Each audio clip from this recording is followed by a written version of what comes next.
दुल्ला भट्टी का असली नाम राय मोहम्मद अब्दुल्ला भट्टी था, लेकिन उन्हें दुल्ला भट्टी और पंजाब के रॉबिन हुड के नाम से जाना जाता था।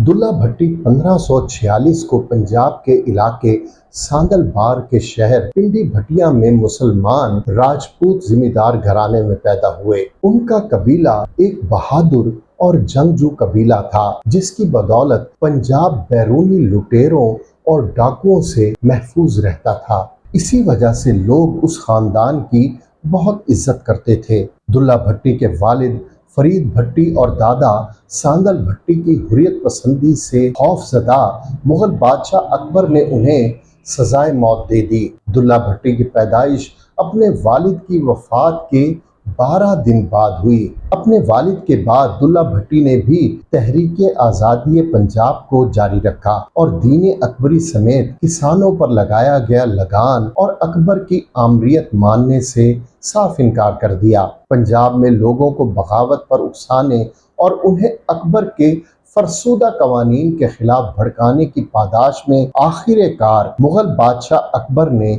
दुल्ला भट्टी को सुलह का झांसा देकर धोखे से आगरा बुलाया और तंग रास्ते से दरबार में बुलाकर गिरफ्तार कर लिया। बादजा मुकदमा चलाकर फौरी तौर पर 26 मार्च 1599 को लाहौर के दिल्ली दरवाजे के बाहर मिलाद चौक कोतवाली थाने के पास फांसी दी।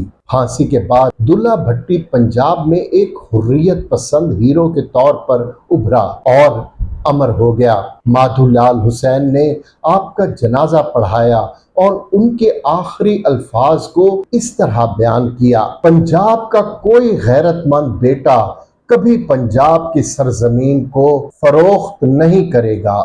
दरियाए चनाब और सिंध का इलाका उन्हीं के नाम पर दुल्ले दी बार कहलाता है। हर 13 जनवरी को होने वाले लोहड़ी के मेले में पुतली तमाशे के जरिए उस वाक़े को दिखाया जाता है। भारतीय पंजाब में दुल्ला भट्टी एक हीरो के तौर पर पूजे जाते हैं और वहाँ अब भी कोई 8 फिल्में और कई ड्रामे दुल्ला भट्टी पर बन चुके हैं। लाहौर के इलाके गुलशन रावी में दुल्ला भट्टी के नाम से एक चौक भी मशहूर है। वारिस शाह ने दुल्ला भट्टी के बारे में कहा था, रोज ही जमदे नहीं वारिस तख्तां दे, मावा जमन दुल्ला भट्टी कदे कदे।